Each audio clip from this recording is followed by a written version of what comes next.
তুই যা করিস সবকিছু আমি মানি নেব। তুই আমার এখন মাল দিয়ে যা। তুই যে কোনায় থুয়ে যা, কোনায় থুয়ে দূরে যাই আমার ফোন দিস দরকার হয়। মাদক কারবারির তথ্য দিতে গিয়ে এবার নিজেই বিপাকে পড়লেন এক কলেজ ছাত্র।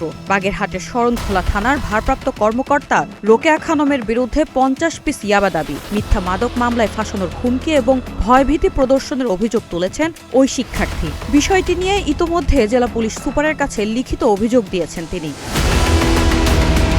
অভিযোগকারী শরণখোলা উপজেলার মঠের পাড় এলাকার বাসিন্দা ও কলেজ ছাত্র শফিকুল ইসলাম মুসার দাবি, গত 1 জুলাই বিকেলে কথিত মাদক কারবারি ইলিয়াস তালুকদারকে দেখে পুলিশকে খবর দেন তিনি। পরে ওসির নেতৃত্বে অভিযান চালিয়ে ইলিয়াসকে আটক করা হয়।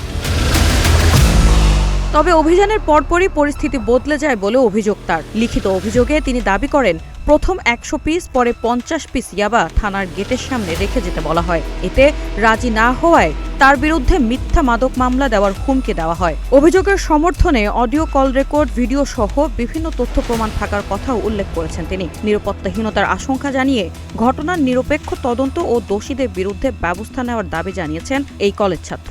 ওসি স্যার আমার ফোন দিয়ে বলতেছে কই আছে, আমি বলতে স্যার আমি বাসা, পরে বলতেছে যে 100 পিস ইয়াবা নিয়ে চালু করে। আমি বলতে স্যার আমি ইয়াবা কই পাবো এত রাত, আর আমি তো স্যার এর সাথে জড়িত না। আমি বিভিন্ন সময় ফেসবুকে বিভিন্ন লেখালেখি এবং ভিডিও করছি দেখে সবাই আমার একটু অন্য চোখে দেখে, একটু শত্রু চোখে দেখে।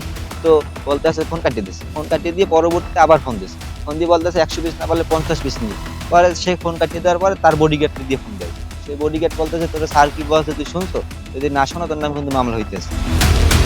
অন্যদিকে সব অভিযোগ অস্বীকার করেছেন শরণখোলা থানার ওসি রোকেয়া খানম। তার দাবি, অভিযানে ইলিয়াসের কাছ থেকে ইয়াবা, গাঁজা ও নগদ টাকা উদ্ধার করা হয়েছে। মুসার কাছে কখনো ইয়াবা চাননি বলেও দাবি করেন তিনি। ওসির ভাষ্যে, অপরাধী ধরতে অনেক সময় পুলিশকে বিভিন্ন কৌশল অবলম্বন করতে হয়। মুসারে পালিতে আমি ধরার লেগে আমি তার সাইজ করছি ভাই।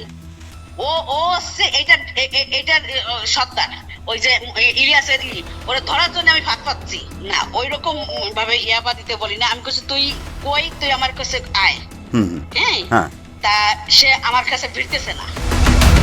এ ঘটনায় পুলিশ সুপারের কাছে লিখিত অভিযোগ জমা পড়েছে। অভিযোগের তদন্তে কি উঠে আসে এখন সেদিকেই নজর সবার। News desk, green TV digital.